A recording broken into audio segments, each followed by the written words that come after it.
এ জগা, তোর তাল দিঘি আর কত দূরে রে? অনেকটাই তো হেঁটে আসলাম। আর একটুকুনি চ না, ওই সামনেই তাল দিঘি, আর একটুকুনি হাঁটলেই হয়ে যাবে। একটুখানি একটুখানি করেই তো 2-3 কিলোমিটার হেঁটে নিলাম, তাও তো এখনো তার তাল দিঘির দেখা পেলাম না। কিন্তু ভাই বলছি, মাছ ধরতে গিয়ে একটু কিন্তু সাবধানে থাকবি। কেন রে? সাবধানে থাকার কি আছে?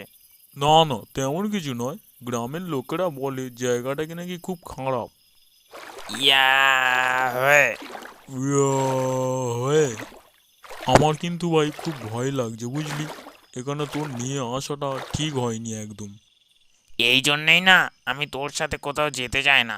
এই মাত্র আসলাম, এর মধ্যেই ভয় পাচ্ছিস? এখনো একটাও মাছ ধরতে পারলাম না। এ ভাই, কালকে সকালে নয় এখানে এসে মাছ ধরা যাবে বুঝলি। এখন বাড়ি যাই চল। এই জন্যই তো আমার বিরক্ত লাগে। মাছ ধরার সময় মাথা গরম করবি না। তুই যেতে চাইলে বাড়ি চলে যা, আমি এখন যাব না। ঠিক আছে, তুই যাবি না যখন আমি একাই চলে যাচ্ছি। ইয়া হয়ে ইয়া হয়ে এই গাছের পিছনে চুপ করে দাঁড়িয়ে থাকি। রামু যদি কোনো বিপদে পড়ে তাও আমি ওকে একটু সাহায্য করতে পারবো।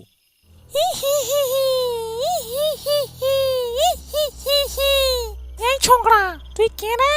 আমার পুকুরে মাছ ধরছিস কেন? দেখবি এক্ষুনি গলা টিপে ঘাড় মটকে দেবো।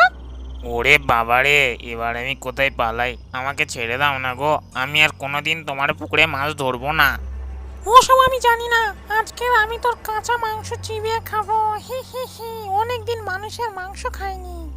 হি হি হি, হি হি হি, হি হি। আমাকে বাঁচা রে। ওরে বাবা, কি যে করি এখন? ওখানে যদি যাই ডাইনি তো আমাকেও মেরে দেবে। হি হি হি, হি হি হি, হি।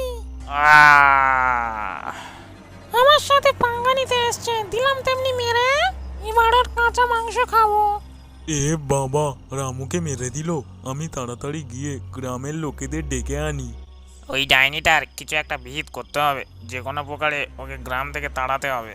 নাহলে রামুদার মতো আরো কত গ্রামের মানুষ যে এইভাবে মারা যাবে তার কোনো ঠিক নেই।